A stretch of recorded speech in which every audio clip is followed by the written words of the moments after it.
সম্মানিত উপস্থিতি, আসসালামু আলাইকুম। আমাদের যিনি সঞ্চালনায় ছিলেন, ওনার যে কোনো একটি কারণে আমি অল্প সময়ের জন্য সঞ্চালনায় এসেছি।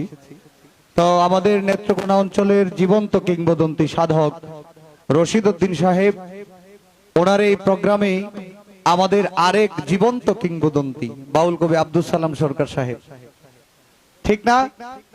রশিদ উদ্দিন সাহেব আমাদের বাউল স্রষ্টা, যিনি আমাদের মাথার তাজ। নেত্রকোনায় যত সাধক আছে সকলের যিনি গুরু। শুধু নেত্রকোনা বললে ভুল হবে। আপনারা জানেন সমগ্র বাংলাদেশে যদি আমরা সিরিয়াল করি সাধকদের, তাহলে রশিদ উদ্দিন থাকবে 1 নাম্বার, 2 নাম্বার, 3 নাম্বার, এই 3 জনের মধ্যে। যেহেতু আমাদের সাইজি আছেন, আত্মার বিজ্ঞানী লালন ফকির, তো এইরকম একটা সিস্টেম হবে।